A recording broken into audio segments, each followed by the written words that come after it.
Hello, everyone, and welcome to the 2% Better Health podcast. I am your host, Carrie Bennett, and today is another solo episode, and I'm excited to talk with you about earthing, also known as grounding. So, from this episode, I want you to understand what earthing is, what grounding is. They're the same thing. I want you to understand why we might want to earth or ground, what conditions it can benefit, different ways in which it can be done, and just this idea of being able to soak in electrons from the earth and why we would want to do that. And so, why don't we get into it? I want to talk first about why I love this concept of earthing. For those of you who have been following my work for a little while now, I'm a big fan of number one, things that reconnect us with nature. I feel like modern practices just disconnect us from nature, right? Currently, I'm inside right now. I'm inside.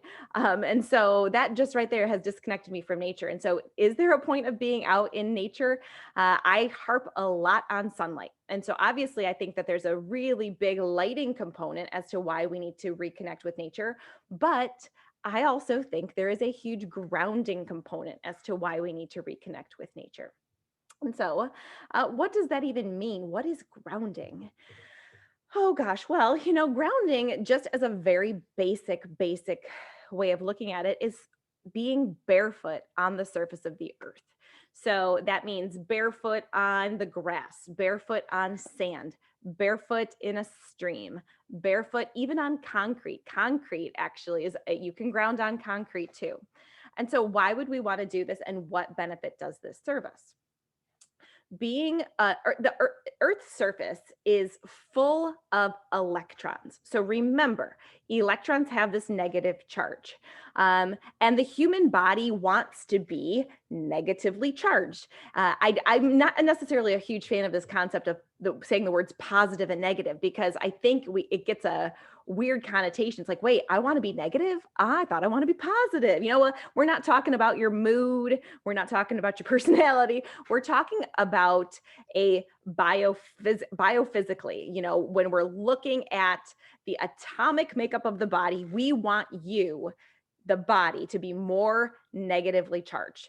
And so if we can have enough negative charge, then our cells can have a negative charge. And that negative charge is synonymous with just having healthy functioning in our cells, in the water network of our body, throughout the body.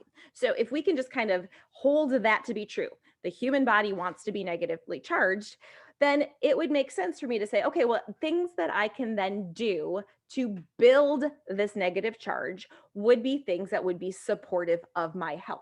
And that is true, right? So, what are things that we can do to build negative charge? Well, one of the main things that we can do to build negative charge is grounding, is earthing, is touching your bare feet to the earth. How is it how is it that this does anything? It's kind of weird, right? Sounds kind of like woo woo, new agey mumbo jumbo. And I am really grateful for the work that has been done by Clint Ober.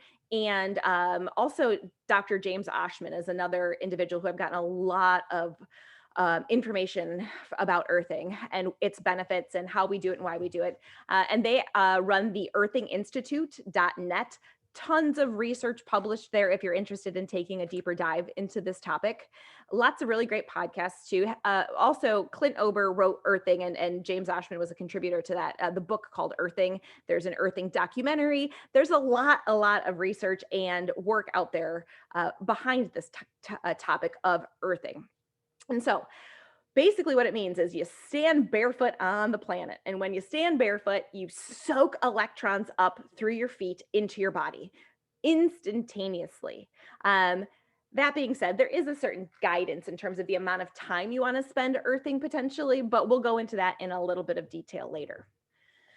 How does the human body soak up electrons? Well, electrons want to move from where there's a higher concentration. And so if my body needs electrons, I will soak electrons up from the earth. And the earth can sense that because the earth is like this baseline amount of electrons. And if I am lacking in electrons, electrons will flow from the earth where there's more of them into my body where there's less.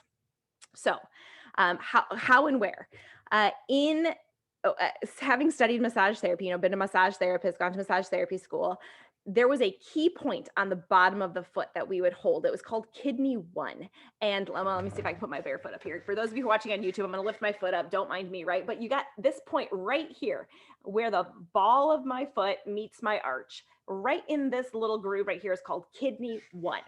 And what kidney 1 is done is kidney 1 helps to move energy. It's a point that we would hold if we wanted to help chi or energy flow through the body. And so it can be held, as an acupressure point to actually move energy throughout the body, but it's also considered a source of where we can pull electrons from the earth and into our body. And so that's, if you're looking at a specific acupuncture point, that's like the ideal acupuncture point right there to have touching the ground, simply because it can help distribute energy through the kidney meridian all over the body. And then the kidney meridian is tied to the water network of the body. And for those of you who have been reading my stuff on Instagram and listening to some of these podcasts, I am hugely interested in that water network of our body. And so here's where that all ties together, right? So kidney 1, yes, that's a really interesting concept. And it's a really great place where we can touch the earth. If we were just at one point that touches the earth at all times, I would say it's kidney 1. But all of our bare feet, and frankly, all of our skin, our whole entire body can suck up Earth's electrons. This goes back to the work of a Nobel laureate named Albert St. Georgi. I don't even know when he said this, but he was famous for discovering the synthesis of vitamin C. But in his later work, after winning the Nobel Prize and towards the end of his career, he was so enamored with electron flow in the body and how we need our proteins in our body to be hydrated to have this beautiful electron flow. And so what came to be from his work, and then the work of researchers that followed, was the concept of the proteins in our body are a channel through which electrons can flow. They're called something called semiconductors. They can conduct electrons, and they need to be hydrated. So they need to be surrounded by that exclusion zone water shell, this shell of hydration, to be the best semiconductor that they can be. And there's one particular network of our body that's full of protein, that touches every other network, touches every cell, is 100% entirely connected. And that is called our fascia.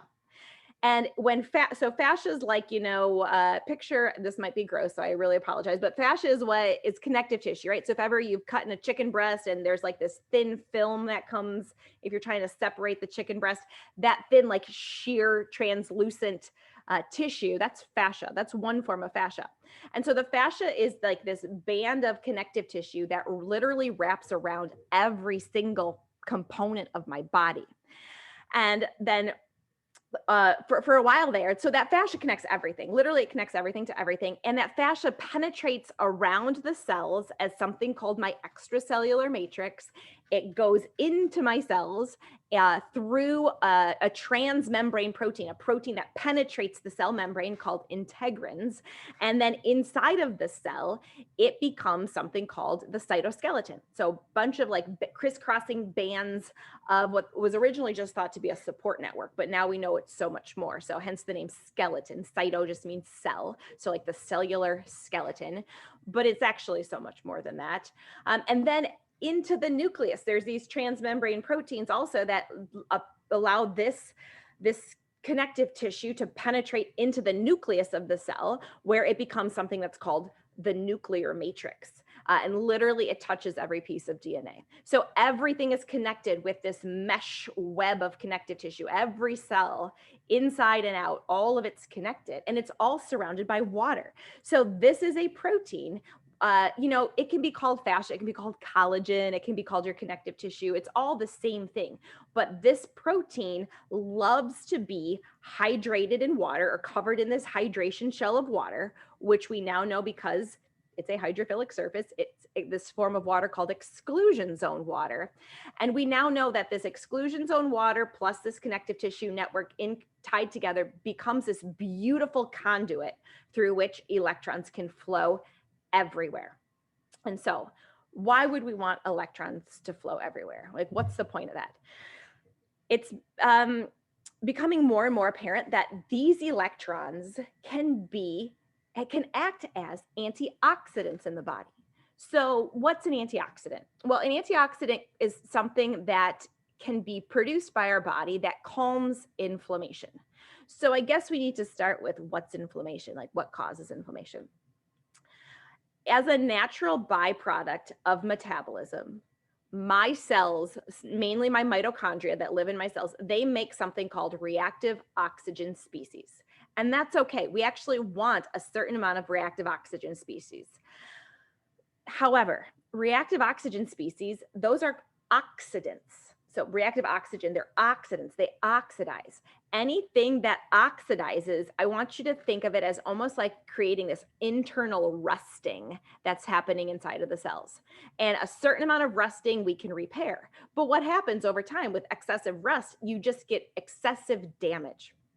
If we're speaking about it from a more of a biochemistry standpoint, there's two different reactions that are going back and forth. We have, and we want this to be in balance. One of them is called oxidation, and one of them is called reduction. It's kind of weird when I'm going to explain to it, but I want you to get this because oxidation, the word oxidation in chemistry and biochemistry, it means losing an electron, loss of an electron. So in oxidation, you lose an electron. In reduction, you put an electron back on. And so you make this situation happy. And these free radicals are basically a bunch of oxidants. They've lost an electron and they're looking for another electron to make them happy again.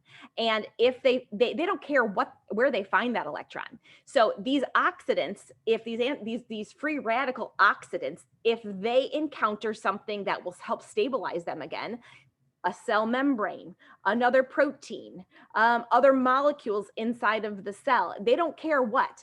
They want to become stable. Now we have our cells make our own antioxidant system simply to try to calm this oxidation process so that tissue damage doesn't occur.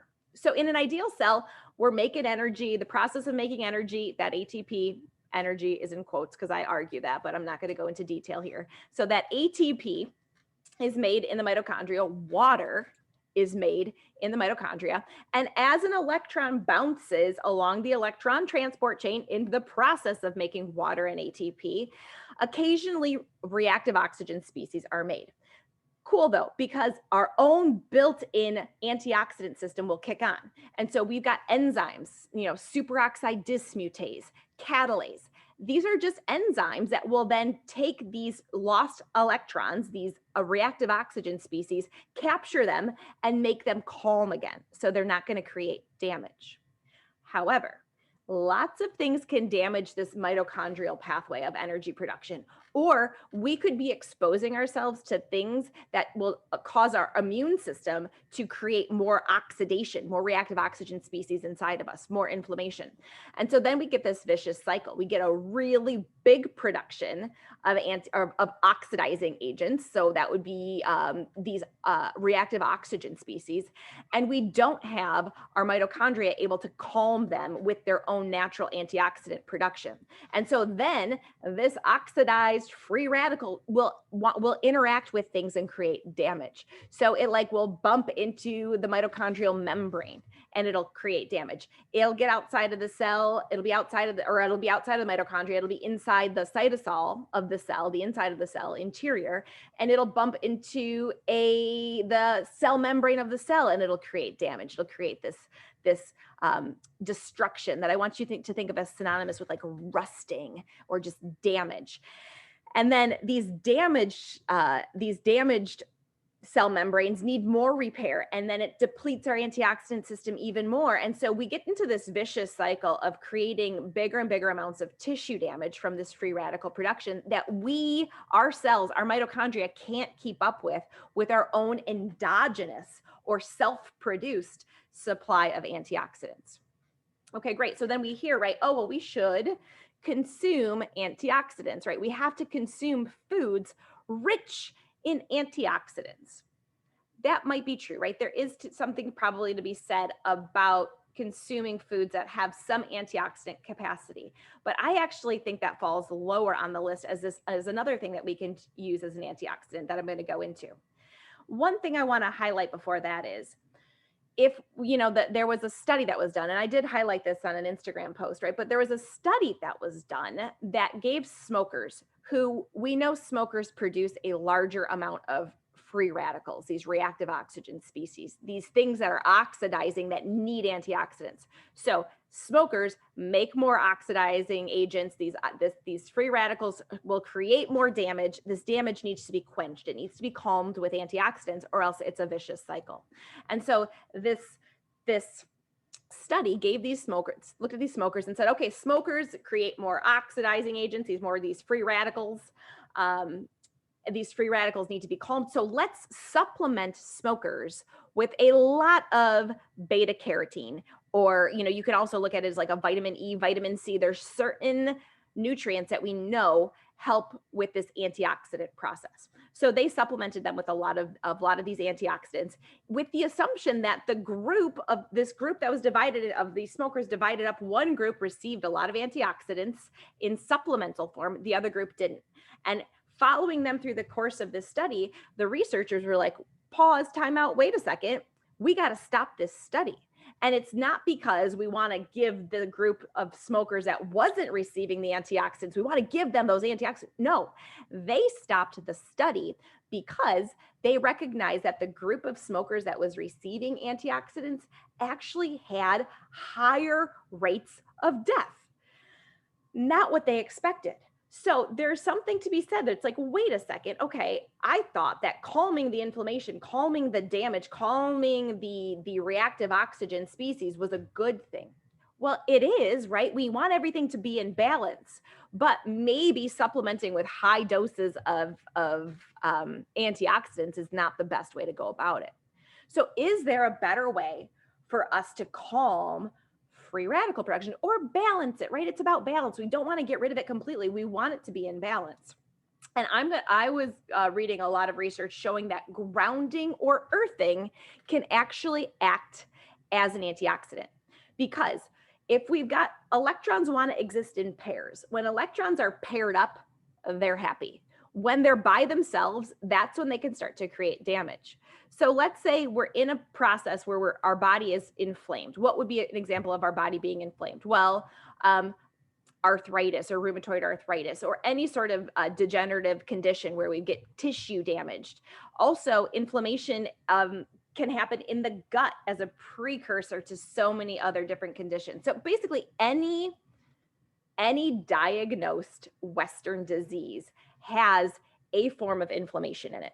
And that inflammation is, I want you to think of it as, it's a bunch of unchecked electrons, unpaired electrons that are just running around wreaking havoc and unable to calm down because the inflammation can't be calmed. Well, if I've got a bunch of these unpaired electrons running around and they're wreaking havoc in my body and they're contributing to damage in my body, I must do something to calm that down. And if earthing sucks electrons into my body through my whole entire connective tissue network that we know penetrates every single cell and goes everywhere, then it makes sense. And that if I'm sucking in these free electrons, that these electrons then will go and they'll pair up with any areas of my body that have these reactive oxygen species roaming around, and will help to actually calm the inflammation, calm the inflammatory process. And the coolest part about that is that there isn't a downside to it. You can't overdo grounding or earthing. The body soaks up and distributes the electrons as it's needed and where it needs to go.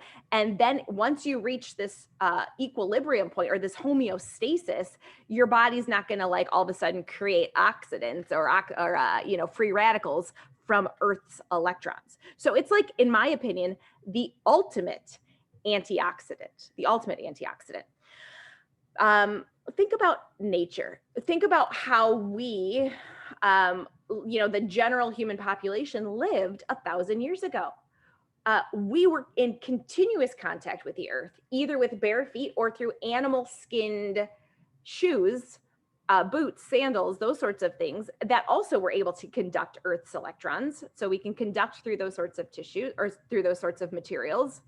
And it wasn't, and it wasn't until we started really drifting and changing our living environment that we started to see big time issues in terms of health. So what changed in our living environment? Well, we disconnected ourselves clearly from Earth's electrons. We disconnected ourselves from the sun, and we definitely disconnected ourselves as well from natural sources of nourishment. And so this disconnection is, in my opinion, the driver of inflammation, and that therefore that's going to drive disease. So we want to then reconnect our feet to the surface of the earth whenever we can. The level of inflammation in our body is pretty much going to be what determines the amount of time that's needed outside in order to feel an effect or to see an effect. And I have actually liked looking at a lot of these studies at earthinginstitute.net because they do some infrared studies of the body. And I don't know if you've ever looked at an infrared image before or a thermal image before, but they use a camera that captures heat in the body, and where there's more heat is more inflammation. So, for example, they'll take a picture of the knees of an arthritic individual, and those knees will just be lit up with this bright red, even like a bright pink white color, very vibrant. And the brighter the red, the pink, and the white, it means the more inflammation there is in that area. And then so they'll take a picture of these individuals' knees before earthing and after earthing, and you'll see a very dramatic calming of the amount of heat and inflammation that's there in those knees. So it's really cool to see that sort of thing. So then how much time does that take? On average, if it's something like calming joint inflammation, a lot of these studies are doing anywhere between 30 to 45 minutes of earthing, and to see what happens before and after. If we're dealing with a more complex chronic condition like multiple sclerosis, those reports are trying to get individuals earthed and grounded 16 hours a day, or more, even for an extended period of time, at which point, the body reaches this threshold of, wow, I've got enough of these antioxidant electrons running through me so that I can calm all this inflammation that's happening everywhere and actually start to feel a sustainable benefit from it. So the rule of thumb for looking at these studies seems to be the more inflamed you are, the more time needs to be spent connected to the earth. Similar with a condition called fibromyalgia, where there's like a generalized pain and fatigue throughout the whole entire body. Autoimmune condition, same thing. It appears as though the more inflamed one is, the more one needs to be connected to the earth. So how does that translate, right? What does that look like?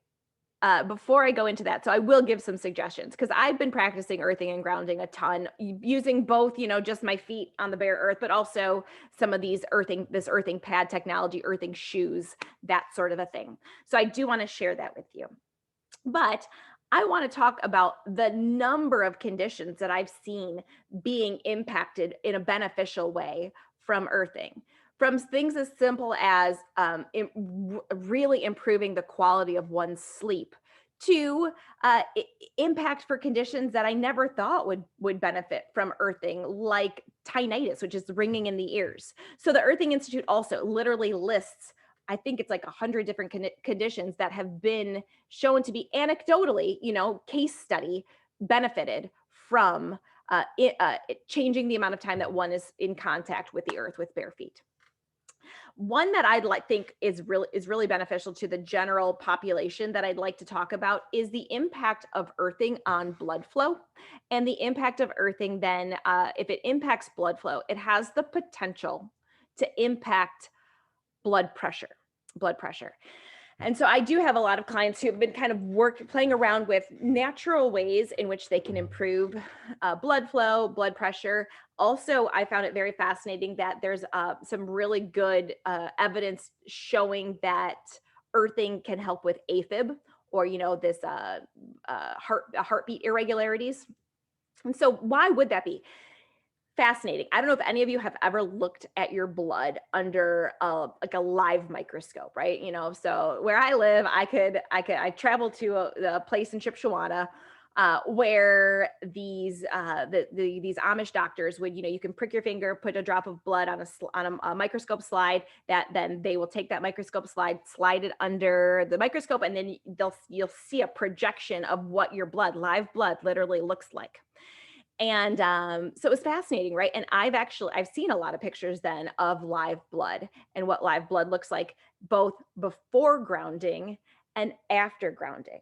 And so a very, very cool thing to look at is what is happening with your red blood cells before and after grounding. Red blood cells, basically they look like, like a squishy donut, right? Almost like a raft, or like, I like to think of it as a donut without a hole that goes all the way through, but does kind of dip in a little bit on each side. So like a little dip in this raft, or in this donut. And they float through, and the red blood cells are how we really deliver a lot of nutrients to the cell. We deliver oxygen, we deliver nutrients to the cell, we deliver negative charge to the cell. And so before grounding, there's a ton of images of people with blood where their red blood cells are like clumped and stuck on top of each other. So picture it as a bunch of donuts that are like literally in a stack, one on top of the other, kind of like suction cupped together. They're really connected. In technical terms, this is called rouleau, and just like this stacking of blood cells together. That is not healthy for our red blood cells. Every red blood cell wants to be like this individual unit that can then travel freely through the bloodstream to do its job. When they're stacked on top of each other, they're dysfunctional. And so why would red blood cells stack on top of each other like that? Red blood cells want to be coated in a negative charge. And this negative charge has it's called a couple of different things, but really it's synonymous. This negative charge has been called zeta potential. So these red blood cells want a high zeta potential, high negative charge. These red blood cells want, with this negative charge, is this exclusion zone water, this gel-like water that forms around them as well. So those two things let's talk about as synonymous. Like there's a couple of different reasons why these red blood cells would have a negative charge around them, but they need a negative charge around them. Picture what happens when two negative ends of a magnet try to meet. So I've got two different magnets. I'm going to face them so that the negative parts are facing each other, and I'm going to try to get the negative parts of the magnet to touch. They won't. No matter how hard you try to push those magnets together, there's always going to be a repulsion happening right there. They're going to repel away from each other. That is what happens when our red blood cells are at their appropriate negative charge in the surrounding space of the red, or surrounding the coating, like coating the red blood cells with this negative charge. When a red blood cell gets too close to another red blood cell, it won't clump together. It'll naturally repel away from that, because these negative charges are going to repel. When you start to drain the red blood cell of electrons, if you're disconnected from a source of electrons, then these red blood cells lose this negative charge. They get a lower zeta potential. And so that means that if it comes into contact with another electron or another red blood cell that has a higher amount of electrons, opposites attract. So you get one that's depleted, it's going to start to clump together with one that has a little bit more. And then you're going to get another one that clumps. And so you're going to get this stacking, this rouleau stacking of these red blood cells together. That's dysfunctional. You're predisposing yourself for coagulation issues like blood clots and things like that. We do not want that. And so it's really cool to see, after 30 to 45 minutes of grounding, you see a blood sample under this microscope that's got this stacking happening. And then all of a sudden it bounces back and forth. You see these red blood cells spaced so beautifully again. They're completely separated. And so that's a beautiful thing. I've seen this happen especially in conjunction with being really, really close to non-native electromagnetic fields. So working right next to your Wi-Fi router, having a cell phone on your body at all time, emitting cell phone radiation, even clients who didn't even realize it, but their office, right next to their home office, on the other side of the wall is their smart meter, and that has been doing it. So I have seen Non-native electromagnetic fields do that, and deplete or cause that clumping. I think it's because it's depleting the body of electrons. What else depletes the body of electrons? Being mineral deficient, being under artificial light. So fluorescent lighting is dehydrating. A typical office environment where you're disconnected, not touching the earth, you're surrounded by Wi-Fi, and you are under fluorescent lighting. That's a recipe for your blood, to these blood cells to want to stack on top of each other, to deplete yourself of electrons. So if you're in that kind of environment, never fear, right? You just want to make sure that you're taking breaks and you're going outside and you're grounding. Or if you can't go outside, there are ways in which you can pull in some beautiful, like using an earthing mat, and use that underneath your desk to start to pull in some electrons through the grounding prong of an outlet. So that's something I'm going to touch on in a little bit. But going back to this, the blood flow part of it and hypertension, one of the studies that I really liked took about 150 individuals who were considered pre-hypertensive. So early signs of high blood pressure, potential to be medicated. And so these were individuals who all had a blood pressure between their systolic number, their top number was above 120. So it was like between 120, actually it was higher than that. It was like between 130 and 139. So it was getting into the high range of having hypertension, like starting to have hypertension. And that lower number was between, I want to say, like 80 and 90. So healthy blood pressure is about 120 over 80 or lower than that. Obviously, if your blood pressure is too low, that is an issue as well. So it's not that the lower is better. There's a healthy range, but the high end of that healthy range is 120 over 80. All of these individuals who were enrolled in this study had an average high blood pressure that was about 134 over about 89. And so at the start of the study, it was just a one-time measurement. So I can imagine what would happen if individuals did this over an extended period of time. So individuals were measured for their blood pressure prior to grounding. And like I said, their number was on average 134 over 89, 134 over 89. And then as these individuals were asked, they were divided up. One group didn't do anything. They just stayed indoors, did their normal thing. The other group was able to, they were asked to go outside, and they were asked to earth and ground themselves for approximately 1 hour. So they were given a 60-minute amount of time to be barefoot. This was not with a grounding pad. This was actually standing barefoot on the earth. And after 1 hour, they retested blood pressure, found that those who did not ground kept the same blood pressure. They were still pre-hypertensive. But those who actually did grounding, their numbers changed. And instead of being 134 over 89, they became 122 over 73. That's almost perfect blood pressure right there. So imagine what would happen if these individuals stayed in contact with the earth all the time. And so why does this happen? Well, we know that being in contact with the earth causes blood cells to move more freely, right? These red blood cells don't have to work as hard to get through the blood vessels. So that's a beautiful thing. But we also know then too that earthing has been shown to reduce blood viscosity. So not only are these blood cells moving nicely, but the blood flow is the blood's a lot thinner, naturally thinner.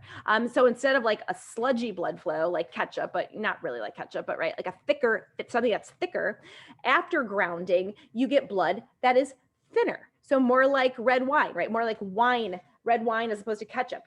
If you're pushing fluid through the body, you want it to be this perfect amount of viscosity. You want it to be the right thinness. Too thin's an issue, right? There's this whole issue with, we want our blood to be just the perfect viscosity. And grounding seems to normalize things to become just the perfect viscosity. So it brings charge around those red blood cells so that they move better. It changes the viscosity of the blood so that the blood flows better, moves more freely. It's like the perfect thing for cardiovascular health right there. You add onto that things that we've talked about in the previous podcast about that nitric oxide. If you're grounding under sunlight and you allow then that nitric oxide, the UVA light, to strike your skin and produce nitric oxide for you, that will also then help your blood vessels vasodilate or get bigger so that there's less pressure or less force needed to move the blood throughout the body. So like that's the perfect scenario for high blood pressure. It's, am I making nitric oxide with the sun? Am I grounding regularly? Really, really can improve blood pressure. And that's not the only study. There's a lot of studies highlighted on Earthing Institute that showed beneficial effects from beneficial cardiovascular effects from grounding, even in just a short amount of time, such as 60 minutes, not extended. Other studies highlighted lower cortisol levels, so stress, well, I would say regulation of cortisol. Oftentimes when someone has issues with hormone balance, especially the hypothalamus pituitary adrenal axis, that's where cortisol is made. We hear like, yo, cortisol bad. Cortisol's not bad. It needs to be made in the right daily rhythm. And that daily rhythm is it raises in the morning hours, peaks around 10 a.m. and starts to go down. And then it's low throughout the rest of the day. And then melatonin picks up at night. So it's just got to be in balance. And after about 8 weeks of grounding overnight, the group that was studied here showed that they started to completely normalize their cortisol rhythms again with what would be found in nature, right? A healthy circadian cortisol release in the morning and then reduction at night. So we do know also that grounding has the ability to regulate hormone release or reestablish a really healthy diurnal rhythm of certain hormones as well. Also helped with a measurement that was called heart rate variability. Heart rate variability is a good way to track how stressed out our body is. We think that heart rate variability is weird, right? It's kind of almost counterintuitive because heart rate variability states that in between our heartbeats, in between our boom, boom, boom, boom, boom, boom, there should be a lot of variation in there. It actually shouldn't be just a regular heartbeat. It should, so just to keep this simple, let's say it's every second. It's like our heartbeats every second. Every second it's like 1.0, 1 second, 1 second, 1 second. That is considered a bad thing for our body. Our body actually should be responding to all of our environmental stimuli and kind of making micro tweaks in our heartbeat. So instead of a heartbeat every 1 second, like a machine, it actually should be like a 0.95 seconds, 1.2 seconds, 0.88 seconds, 1.1 seconds. There should be a lot of variability between our heartbeats because that makes our heart rate responsive. It means that our heartbeat is responding to both our internal environment in our body and then the external signals of our environment. And we're adjusting literally heartbeat by heartbeat to those signals. That's a good thing. If our heart rate variability stops becoming variable, if it starts to be the same thing over and over and over again, that is synonymous with either a higher stressed out state and poor health, more likely actually to have a poor health outcome if that's where we get to. So we want a high heart rate variability. And guess what? Grounding has been shown to give us a higher heart rate variability. It improves individuals' heart rate variability. So again, being grounded has a lot of health benefits that it's free, right? It's free in one instance. And I'm going to talk to you about another instance in which it costs a little bit of money, but I think it could be beneficial. So how do we do this? Like, what's the best way to do it? I'm going to first say that don't make perfect be the enemy of good. Literally any time that you can go barefoot outside, whether it's for 10 seconds or 10 hours, you're going to get a benefit.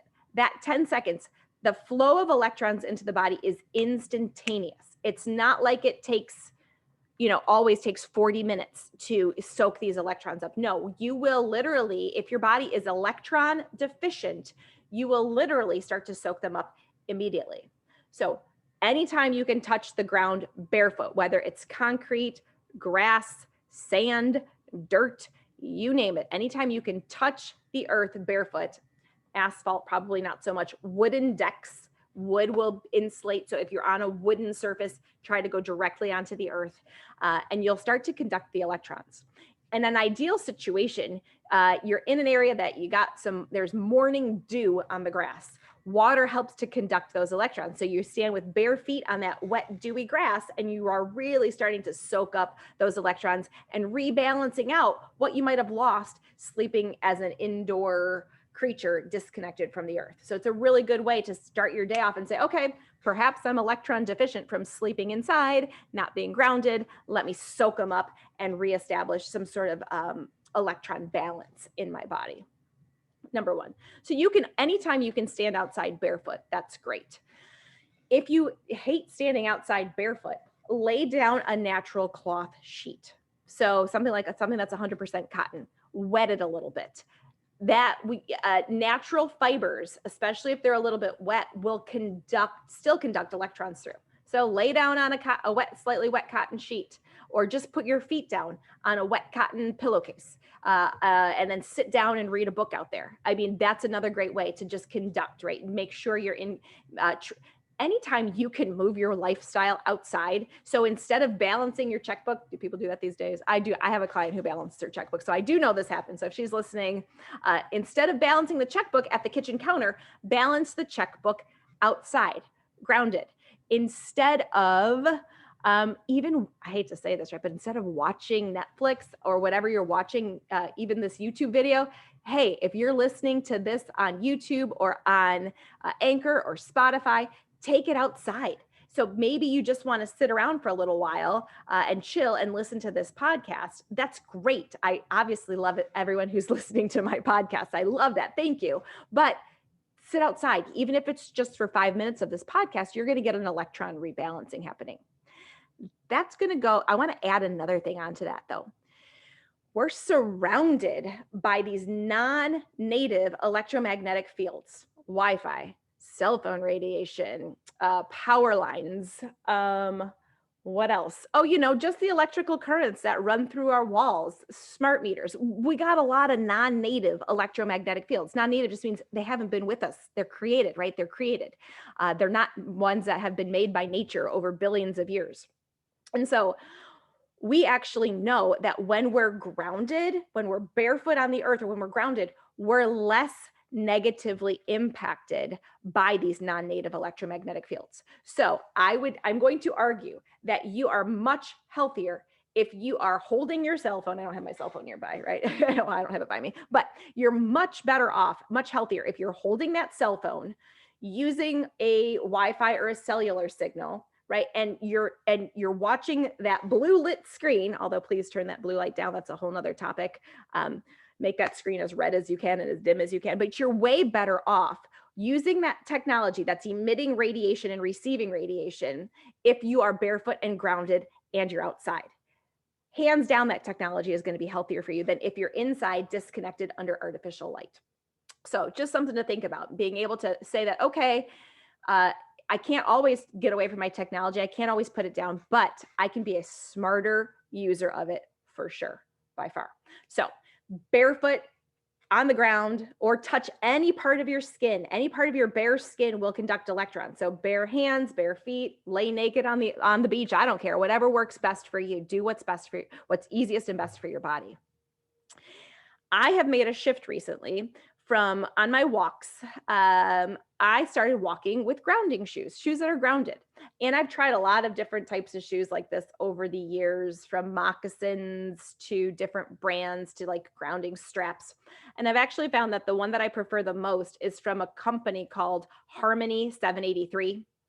I have zero affiliation with this, but this is just from my personal experience. They use a technology that's called conductive carbon.